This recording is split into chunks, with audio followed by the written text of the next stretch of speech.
दोस्तों, गजा पूरी तरह से तबाह बर्बाद हो चुका है, ये हम सभी जानते हैं। अमेरिकी राष्ट्रपति ट्रंप ने कुर्सी संभालते ही गजा को लेकर जो बयान दिया है उससे पूरी दुनिया में हलचल मच गई है।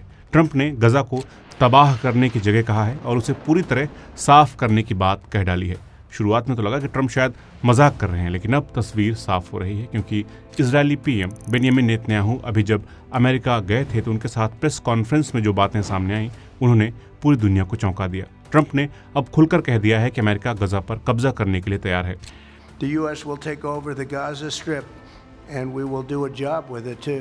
याद रखिए, ये वही ट्रंप हैं जिन्होंने अभी कुछ दिन पहले ही ग्रीनलैंड को खरीदने की मंशा जाहिर की थी, पनामा और कनाडा को अमेरिका का हिस्सा बनाने की बातें कही थी। ऐसे में सवाल उठता है कि क्या गजा को लेकर वो वाकई सीरियस हैं? दरअसल हम सब जानते हैं कि ट्रंप वेस्ट एशिया में अमेरिका की मिलिट्री ताकत को फैलाना चाहते हैं ताकि चीन और ईरान पर वो नजर रख सकें। और हम सब ये भी जानते हैं कि ट्रंप का फुल सपोर्ट इजरायल को हासिल है। ऐसे में दोनों देश एक दूसरे को फायदा दिलाने के लिए किसी भी हद तक जा सकते हैं।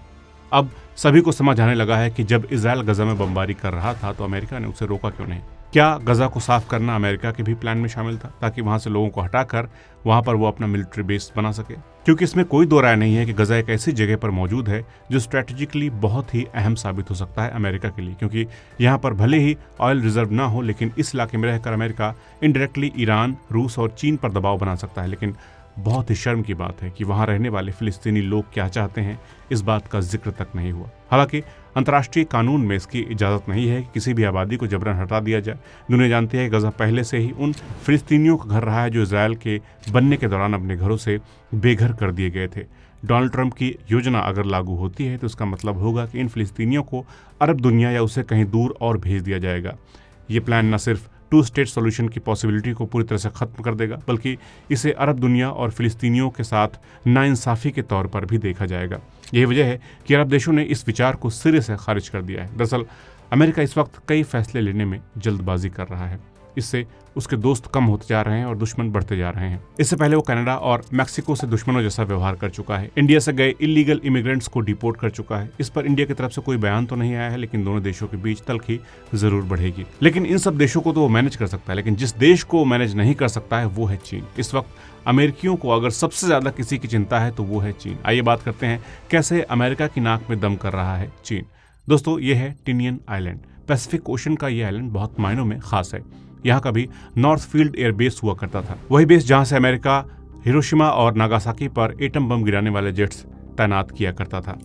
दूसरे विश्व युद्ध के बाद अमेरिका ने इस एयरबेस को इस्तेमाल करने के बाद लावारिस छोड़ दिया था, जहां पर पेड़ पौधे उगाए थे। लेकिन अभी कुछ दिनों पहले एक सैटेलाइट तस्वीर से पता चला है कि यहाँ की जमीन को साफ किया जा रहा है। इस काम को करने के लिए अमेरिकी सेना लगी है, जो घने जंगलों को काट रही है ताकि पुराने बेस को फिर से इस्तेमाल करने लायक बनाया जा सके। पिछली बार तो अमेरिका ने जापान को निशाने पर लिया था, लेकिन इस बार उसका निशाना हो सकता है उसका नया और ताकतवर दुश्मन चीन।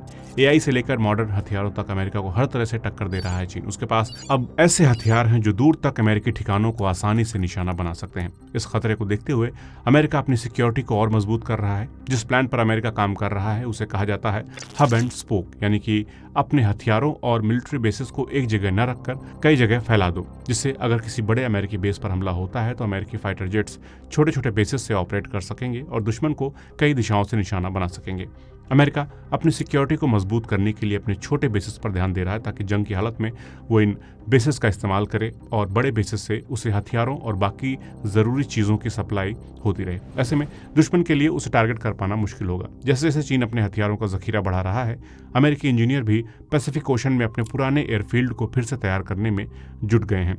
दूसरे विश्व युद्ध के समय यहाँ पर 93 एयरफील्ड थे, लेकिन अब सिर्फ 33 ही बचे हैं। इनमें से ज्यादातर एयरबेस अमेरिका के नहीं बल्कि अन्य देशों के इलाकों में हैं और इन देशों से अब अमेरिका के संबंध उतने मजबूत नहीं रहे। इसलिए केवल जंगल साफ करना ही नहीं बल्कि इस प्लान के लिए पॉलिटिकली देशों को मनाना भी एक बड़ी चुनौती है अमेरिका के लिए, क्योंकि ट्रंप का बड़बोलापन कई देशों को पहले ही नाराज कर चुका है। देखना होगा कि आगे अमेरिका कैसे अपने प्लान पर आगे बढ़ता है। सभी को मालूम है कि चीन और अमेरिका के बीच लगातार टेंशन बढ़ रही है। चीन की पीपल्स लिबरेशन आर्मी यानी कि पीएलए ने जब से ताइवान के पास अपनी अब तक की सबसे बड़ी नौसेना तैनात की है, तभी से अमेरिका नाराज चल रहा है। चीन आने वाले सालों में इस इलाके में और मनमानी करने वाला है। सैटेलाइट इमेजेस से मालूम चला है कि चीन अपने शिपयार्ड में 3 से 5 नए बार्ज यानी कि स्पेशल जहाज बना रहा है जो समुद्र के रास्ते हमला करने के लिए डिजाइन किए गए हैं। ये सब दिखाता है कि आने वाले समय में पैसिफिक ओशन में नई जंग देखने को मिल सकती है। जो स्पेशल जहाज चीन बना रहा है ये तुरंत पानी पर 120 मीटर लंबा पुल बना सकते हैं, जिनकी मदद से चीन बड़ी संख्या में टैंकों को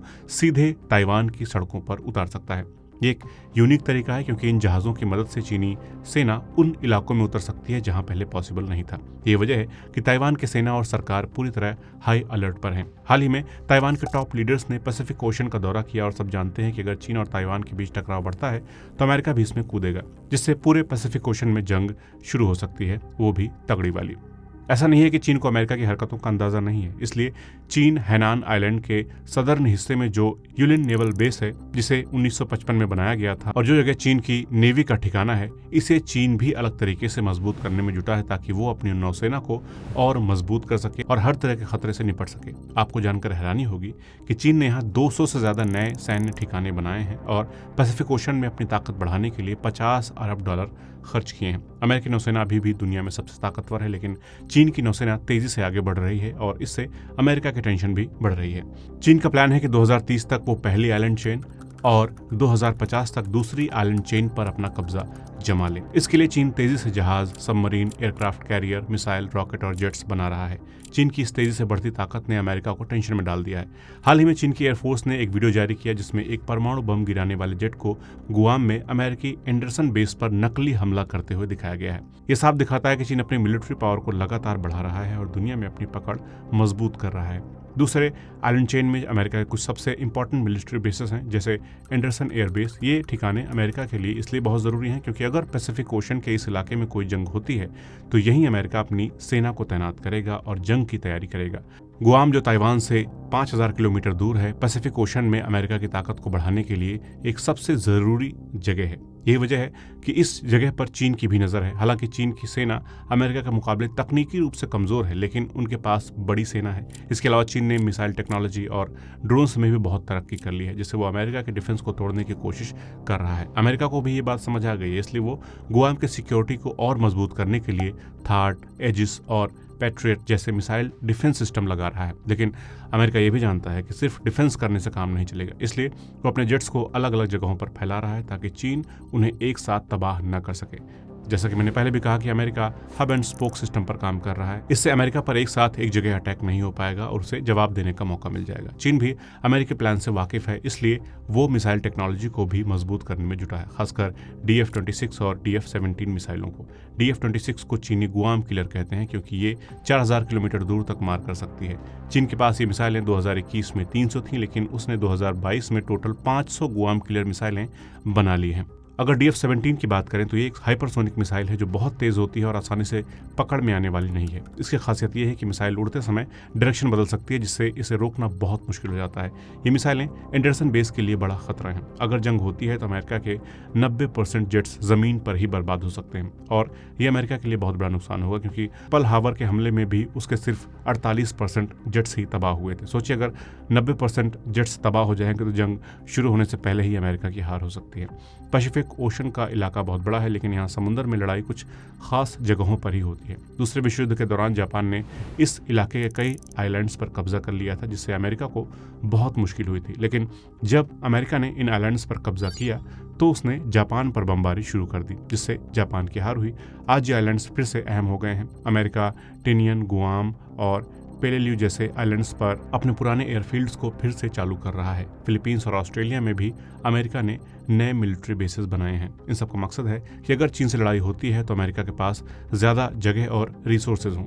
पैसिफिक ओशन के इलाके में आने वाले कई देश समझते हैं कि आने वाले समय में उनके इलाके भी जंग की चपेट में आ सकते हैं और उनमें से कई ऐसे हैं जो इस लड़ाई में शामिल नहीं होना चाहते हैं। और अमेरिका को भी इन देशों में मिलिट्री बेसेस बनाने के लिए कानूनी अधिकार चाहिए, उनकी सहमति चाहिए, लेकिन ये आसान नहीं है। इन देशों को अपनी चिंताएं हैं और वे चाहते हैं कि अमेरिका के साथ साथ चीन का भी इस इलाके में दखल हो, वो उनके साथ भी काम करें, क्योंकि चीन ने इन देशों में पैसा लगाया है, लोगों को पढ़ने और काम करने के मौके दिए हैं, जिससे उसकी छवि इन देशों में बेहतर हुई है। इसलिए एक तरफ अमेरिका जंग की तैयारी कर रहा है, जबकि पैसिफिक ओशन के देश चाहते हैं कि शांति बनी रहे, और हम सब जानते हैं कि शांति तभी बनी रह सकती है जब दोनों तरफ की ताकतें बराबर हों। इसके अलावा अमेरिका ने ऑस्ट्रेलिया में भी अपनी मिलिट्री प्रेजेंस बढ़ा दी है। वहाँ टिंडल एयरबेस जैसे ठिकाने जंग के समय बैकअप के रूप में काम आएंगे। फिलीपींस के एयरबेस पर अमेरिका ने $35 मिलियन खर्च करके नए विमान रैंप बनाए हैं। ये सभी कदम अमेरिका को चीन के मुकाबले तैयार रखने के लिए हैं। हालांकि इसके बावजूद पैसिफिक ओशन के देश चाहते हैं कि शांति बनी रहे और किसी भी बड़ी जंग से दूर रहें। हालांकि ये शांति कितने दिनों तक बनी रहेगी कहना मुश्किल है, आने वाले दिनों में तस्वीर और साफ हो जाएगी। दोस्तों, पहले दुनिया में 2 देश हुआ करते थे, रूस और अमेरिका। इनके बीच हम अदावत की खबरें सुना करते थे, लेकिन अब उसमें चीन की एंट्री हो गई है और न चाहते हुए भी बहुत सारे देश चीन की तरफ झुक रहे हैं, क्योंकि अमेरिका से भी लोगों का भरोसा उठना शुरू हो गया है। कुल मिलाकर कहें तो जियोपॉलिटिक्स के नजरिए से आने वाले कुछ महीने बहुत ही इंटरेस्टिंग होने वाले हैं। जो भी अपडेट्स होंगे मैं आपको इस चैनल पर देता रहूंगा। तो जल्द मिलते हैं दोस्तों एक नए टॉपिक में, नए वीडियो के साथ में। नमस्कार।